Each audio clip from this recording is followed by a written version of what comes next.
이제 창세기 말씀이 거의 이제 정반부에 와 있는데,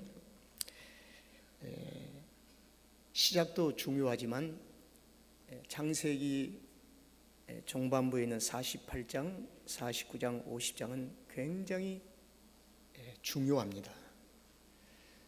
하나님의 근본적인 하나님의 뜻이 48장, 49장, 5장에서 우리에게 모두어서 밝히고 계세요. 그래서 오늘 48장을 들어가면서 에브라임과 므낫세는 내 것이다, 내 것이라. 이것은 이제 야곱이 하는 얘기입니다. 야곱이. 우리가 평범한 얘기가 아니에요. 지금 야곱이 하는 얘기는 야곱이 혈통적으로 그냥 너무 손자가 귀엽고 너무 예뻐서 너는 내 새끼야, 내 것이야, 이게 아닙니다. 성경은 그저 그러한 불필요한 것을 담고 기록하는 데 목적이 있는 게 아닙니다. 성경 말씀 전체는 하나님의 뜻으로 꽉 차 있어요. 그래서 1.1핵이라도 한 단어 한 단어에게 속에는 하나님의 숨결이 있고 하나님의 뜻이 있습니다. 그래서 오늘 이 제목 속에는 하나님께서 그리고 계신 큰 그림의 비밀이 담겨 있습니다.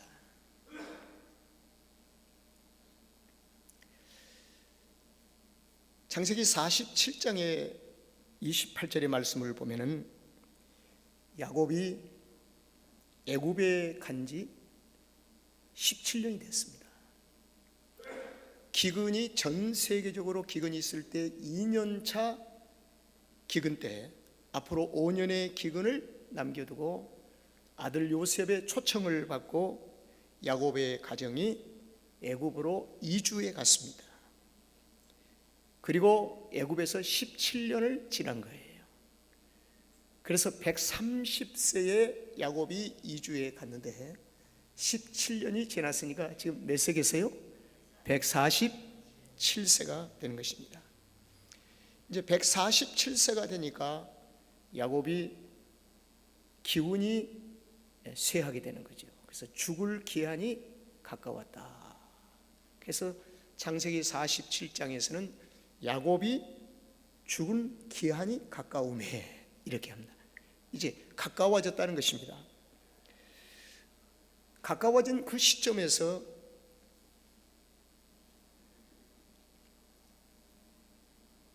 야곱이 요셉을 부르고 난 후에 두 가지를 얘기를 합니다. 하나는 내가 이제 죽을 날이 가까웠는데 내가 죽으면 장사를 이곳에 지내지 말고 내 선영으로 내 본 고향인 가나안 땅에다가 나를 좀 장례를 해달라 부탁을 해요. 단순한 부탁이 아니고 야곱이 요셉에게 맹세할 것을 요구합니다. 이건 굉장히 강력한 요구였습니다. 맹세할 것을 요구해요. 그래서 요셉이 아버지 앞에서 아버지 그러겠습니다. 아버지가 죽으시면 아버지의 장례를 고향 땅인 선양에다가 가나안의 장례를 묻겠습니다. 그래서 그 맹세의 답을 얻어요. 그리고 두 번째로 야곱이 요셉에게 하는 얘기가 내가 17년 동안 지금까지 오면서 참 네 고생 많이 했구나. 내가 네게 은혜를 입었구나. 은혜를 얘기합니다. 은혜를. 이 두 가지가 47장 마지막 부분에서, 그리고 난 후에 이후에 얼마 지나지 않아서 이제는 다시 회복할 수 없는 부친인 아버지 야곱이 병이 들었습니다. 이건 이제 임종이 되었다는 것입니다. 그래서 죽을 병에 걸려서 이제는 죽어가고 있다는 거예요. 그 얘기를 요셉이 듣고 두 아들을 데리고 아버지 야곱을 찾아갑니다. 두 아들은 흉년이 들기 전에, 그러니까 야곱이 애굽으로 이주하기 전에 낳은 아들입니다. 누가요? 요셉이. 아스나시라고 하는 이방 여인을 애굽 여인과의 결혼을 했어요. 그리고 거기서 호녀라가 태어났습니다. 그 호녀라가 누구냐면 에브라임과 누구예요? 므낫셋이에요. 이렇게 두 아들을 데리고 마지막 임종 자리를 지키기 위해서 요셉이 아버지 집을 찾아갑니다. 그때 요셉이 하는 얘기가 성경의 기록을 보니까 므낫셋과 에브라임을 두 아들을 데리고 갔다. 그래서 성경의 차서를 보니까 므낫셋이 먼저 나왔어요. 그래서 므낫셋은 첫째 요셉의 아들이요, 둘째가 누구예요? 에브라임입니다. 그래서 므낫셋과 에브라임을 데리고 아버지를 찾아갔습니다. 그때 나이가 므낫셋과 에브라임이 나이가 몇 살이었을까 보면은 계산하면 그냥 나와요. 흉년 시작하기 전에 애굽에서 요셉이 낳은 아들이기 때문에 야곱이 17년을 애굽에서 지내온 세월이기 때문에 17 플러스 흉년 2년 차에 내려갔기 때문에 몇 년만 더 하면 돼요? 2년. 그러면 19년이 되는 거예요. 그럼 최소한 19년 전에 태어났다는 거예요. 성경에는 흉년 전에, 기근 전에 태어난 아들들이라 이렇게 표현합니다. 그래서 아마 19살 내지 20살 이상이 될 수가 있지요. 요셉은 이 사랑하는 두 아들을 데리고 아버지께로 데려간 목적이 있었습니다. 그 목적은 축복권의 원리를 알기 때문에 아버지가 세상을 떠나시기 전에 반드시 우리 아들들이 아버지로부터 축복을 받아야 한다. 단순한 생각이었습니다. 그 당시 히브리인들의 삶에 내려오는 관례였어요. 단순하게 생각했습니다. 그런데 이건 단순한 요셉의 생각만큼 단순한 일이 아니었다는 사실입니다. 굉장히 중요한 하나님의 큰 그림의 비밀이 그 가운데 담겨 있으니 이것을 가리켜서 하나님께서 섭리하셨다. 하나님께서 일하고 계셨다.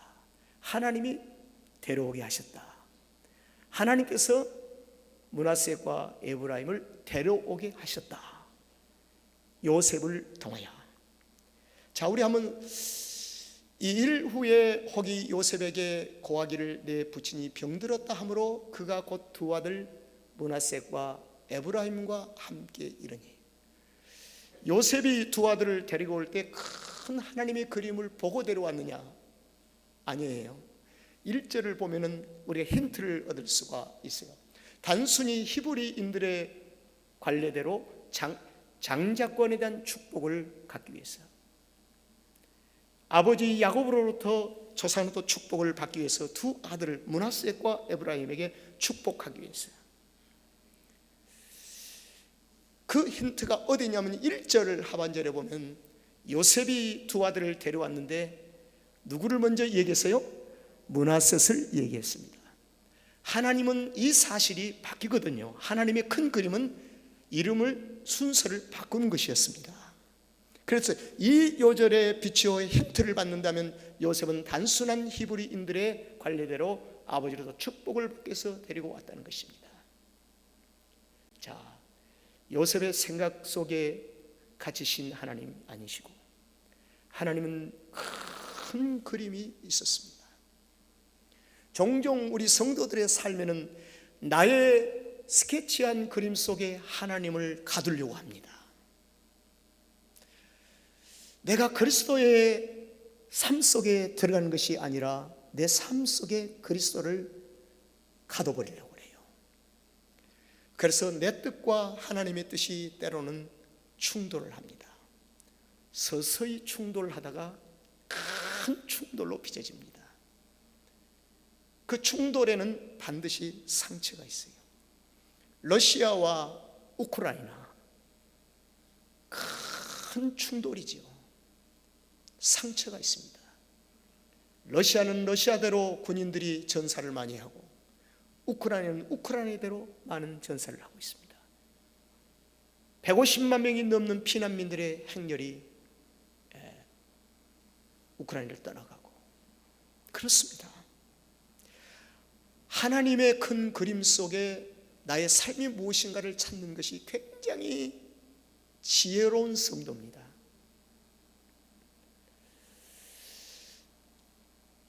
종종 나의 그림을 그려놓고 하나님의 그 뜻을 맞추려고 해서 내 뜻이 관철되기를 해서 충돌 외에는 다른 답이 없어요. 충돌 외에는.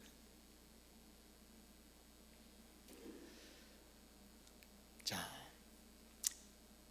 이제 두 아들을 데리고 야곱에게 고합니다. 네 아들 요셉이 내게 왔다 하매 이스라엘이 힘을 내어 침상에 어떻게 해요? 일어나. 자, 여기서 한 가지 이런 질문을 하고 있습니다.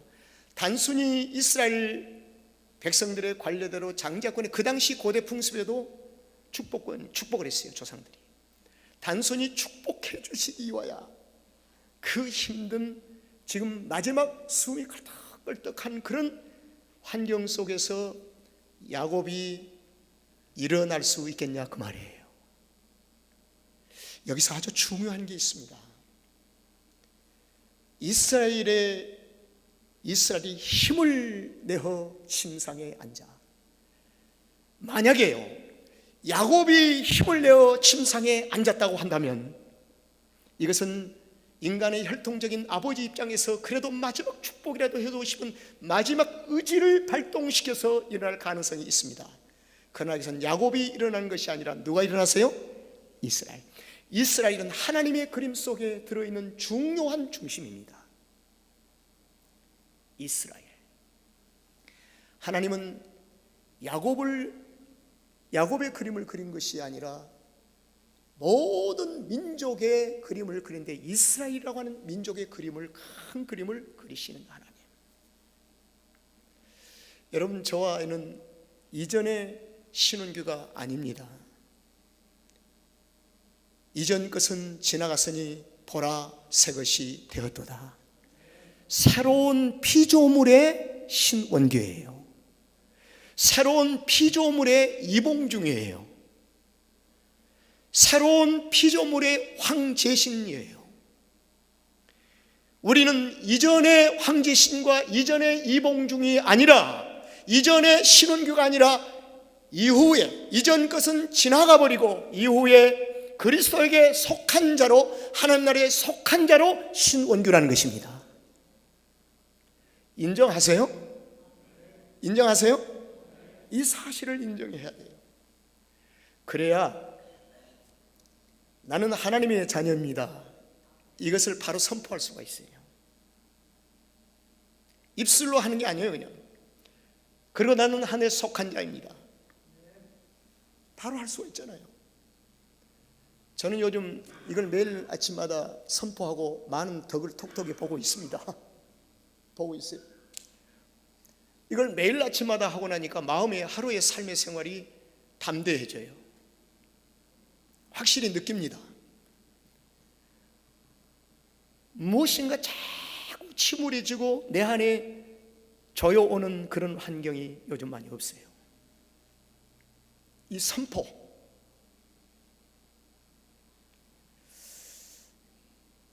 이스라엘이 하나님이 그리신 야곱의 그림이 아니라 이스라엘 그림이라는 것입니다. 그 다음에 힘을 내었다. 이 힘을 내었다는 이 말은 야곱은 이렇게 생각합니다. 이게 마지막 나에게 준 소명이다. 마지막 소명. 자, 소명이 조금 어려우니까 마지막 내가 해야 할 일이다. 마지막 일이다.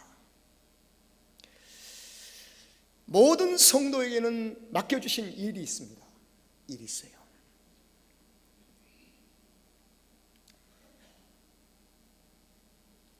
모든 성도에게는 하나님께서 우리에게 주신 일거리가 있어요. 신약 성경 마태복음 25장에 보면 주께서 비유로 하신 말씀이 있습니다. 그의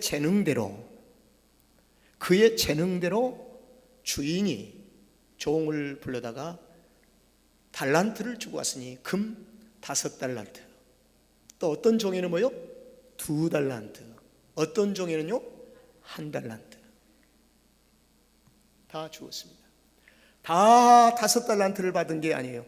모든 성도에게는 하나님께서 주신 일거리가 있다는 것입니다. 일거리가 있어요.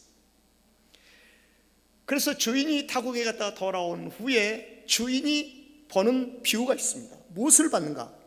충성되이 일을 했는가? 그거 하나 보는 거예요. 그러면 그 충성된 일은 큰 일이요, 적은 일이요? 작은 일에 충성해나는 기준을 두고 주인이 보는 거예요. 여러분, 그래서 요한계시록 22장 20절의 말씀의 마지막 요절에 보면은 내가 진실로 속히 오리라. 그때 내가 올 때는 네가 일하는 대로 내가 갚아주리라. 일하는 대로 갚아주리라.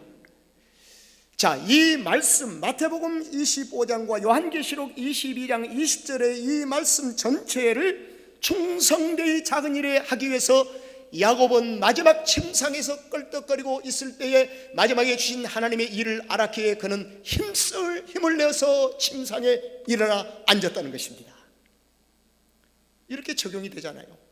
힘을 내어서 마지막 일을 하기 위해서, 마지막 이 일을 하고 죽었거든요. 야곱이 죽었어요.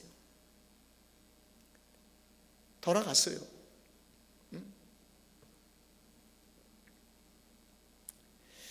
자, 힘을 내어서 일어났다. 여러분 얼마나 힘들까? 그래서 제가 이 어제를 보면서요, 제가 이런 기도를 했습니다. 하나님, 모든 분들이 다 그런 건 아니지만 저도 어느 날 운전을 못할 때가 올 것이고, 또 조금 지나다 보면은 5마일을 걸으며 살았던 내가 이제는 1마일 정도로 줄어들 것이고, 또 조금 지나면 집안에 내 삶이 영역이 될 것이고, 조금 지나면은 침상에 누워 있을 것이고, 거기서 어느 시점에 주님이 불러가실지 모르지만 어쩌면 미국 사람들의 보편적인 삶은 또 양로병원에 가야 할 것이고, 나의 인생의 삶 속에 이 요절을 보면서 제가 기도했습니다. 하나님, 나는 야곱처럼 마지막에 그 병상에 누워 있어서 임종을 눈앞에 두고 있을 때도 믿음을 잃지 않는 하나님의 사람으로 마지막 남기고 싶습니다. 나 그 얘기를 했어요. 요즘 기도했어요. 하나님, 마지막 그 믿음을 좀 남겼습니다. 내게 주어진 일에 대한 소중함을 알고 마지막까지 놓지 않게 해 주십시옵소서. 놓치지 않게 해 주십시오. 야곱, 하나님은 야곱에게 이 이상의 일을 맡기지 않았습니다. 모세에게도 그 이상의 일을 맡기지 않았어요. 하나님이 주신 일이 있습니다. 하나님이 주신 일보다 더 많은 것을 하려고 할 때 충돌이 오는 거예요. 거기에는 깨짐이 있는 거예요. 그래서 오늘 이 야곱, 이스라엘이 힘을 내어 침상에 앉았습니다. 나를 붙잡아라 하지도 않고 침상에 앉았습니다.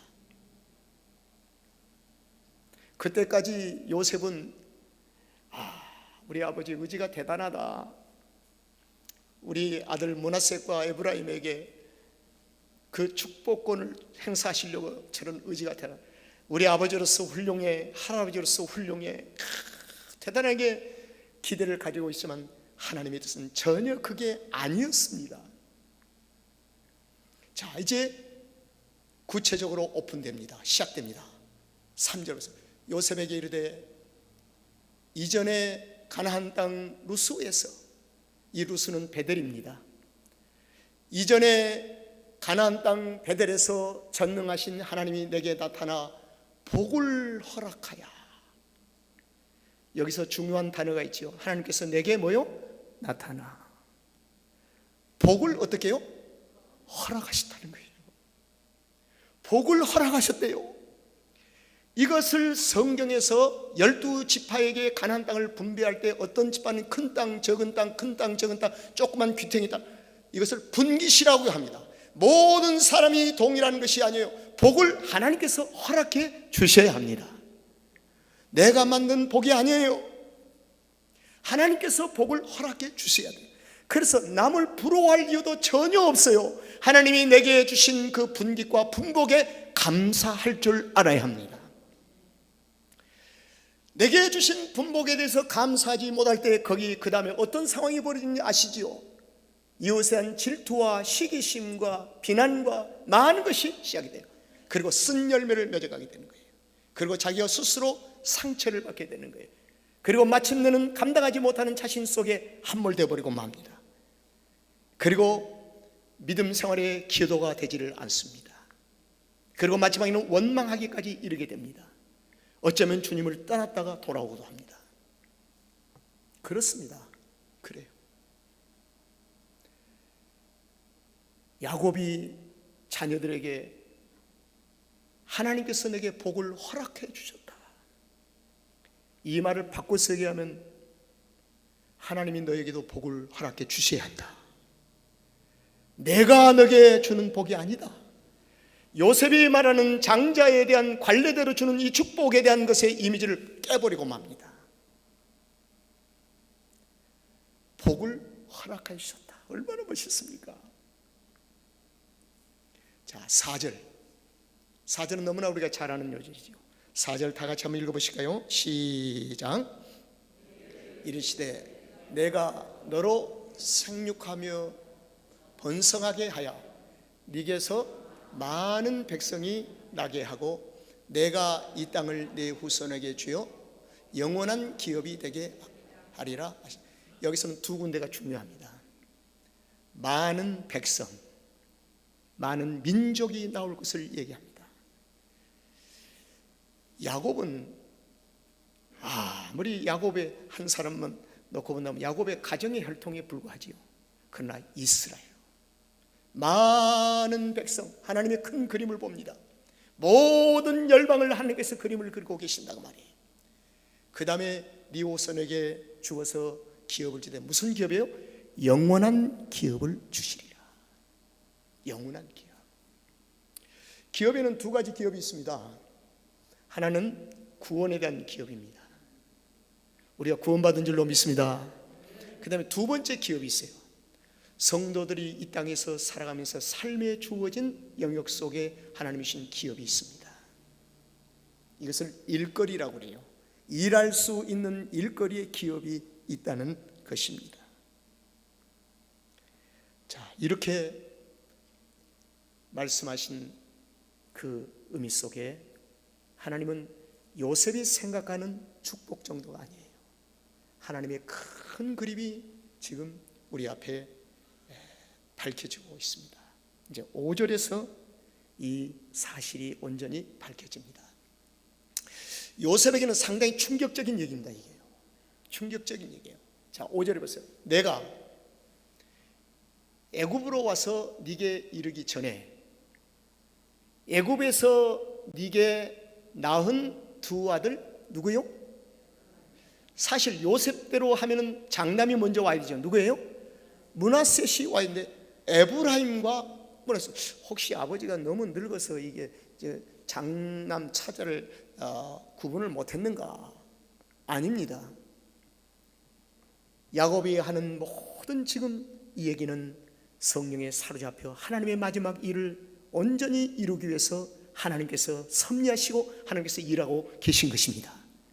그러면은 에브라임이 먼저 왔다는, 차자가 장남의 자리로 왔다고 하는 것은 큰 의미가 있다는 것입니다. 하나님의 기쁜 뜻이 있다는 거예요.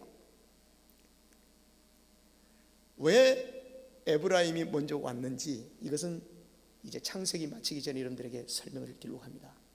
한 가지 중요한 것은 이스라엘의 지도자인 여호수아가 에브라임 지파의 지도자로서 모든 지파들을 이끌고 가나안에 들어갔다는 사실을 여러분들에게 약간 힌트를 드리면서 다음 설교에 말씀드리려고 합니다.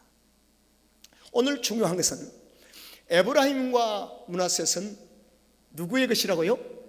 내 것이라. 이거 참 기가 막힌 일이에요. 내 것이라.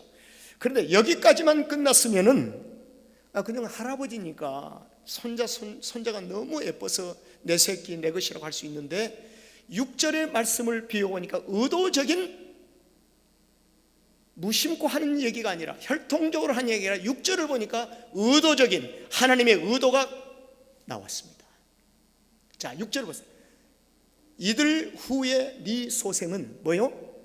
네 것이 되지만 에브라임과 므낫셋은 네 것이 아니라 내 것이니라.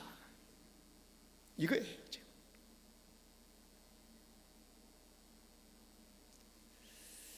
자, 에브라임과 므낫셋은 내 것이라.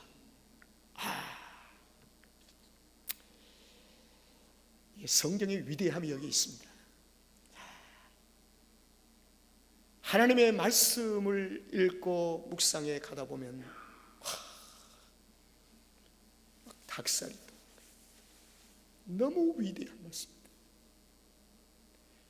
시간과 배경과 역사적으로 모든 수천 년에 걸쳐서 기록된 하나님의 말씀이 어떻게 이렇게 정확한 한 포커스를 맞추고 그리고 메시아를 향해서 달려가고 있는가?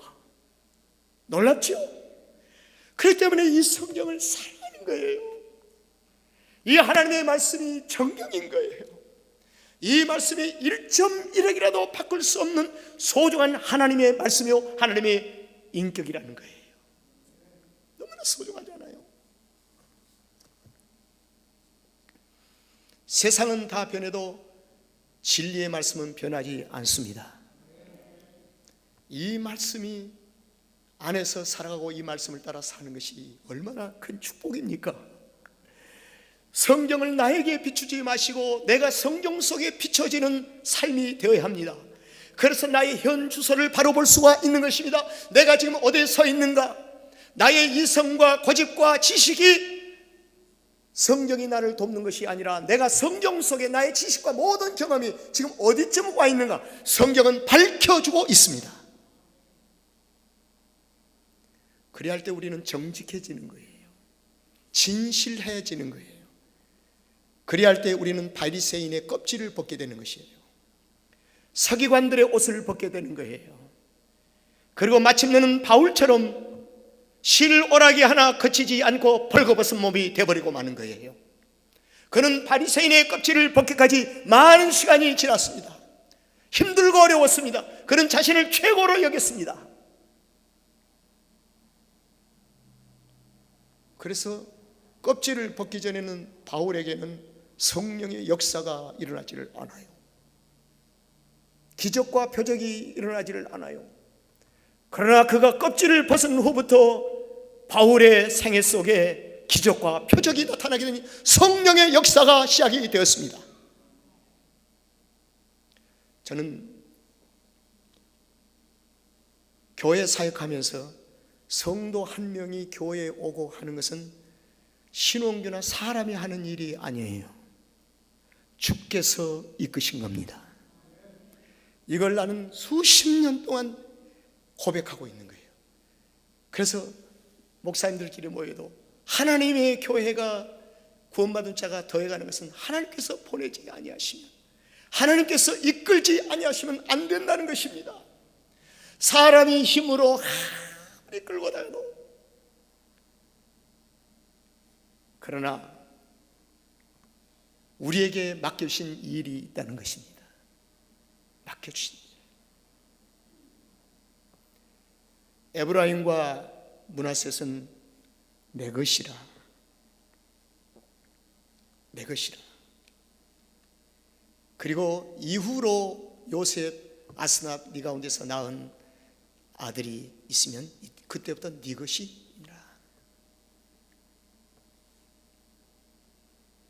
온전히 양자로 데려와 버리는 거예요.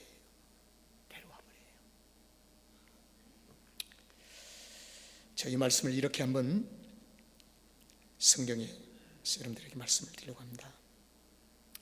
시편 2편 7편에 보면은 너는 내 아들이다. 이사야서 43장 1절의 말씀에 보면 너는 내 것이니라. 야곱이 단순히 혈통적으로 너는 내 것이라고 했겠습니까? 주님이 우리 가운데 오셔서 너는 내 것이라, 너는 내 아들이라, 영원한 기업으로, 하나님께서 우리를 영원한 기업으로 삼으셨으니 우리는 영원한 하나님의 자녀들입니다. 영원한 자녀들입니다. 말씀을 오늘 이렇게 종결하겠습니다. 우리 모습이 세상에서 어떠한 자세로 살아야 되는지, 자, 세상에서 이렇게 선포합시다. 나는 영원한 하나님의 자녀이다. 할렐루야. 그래서 이게 힘이 있더라고요. 그래서 힘이 있어요. 저는 아침에 침상에 딱 일어나면서 5시에 딱 일어나면 이거 봅니다.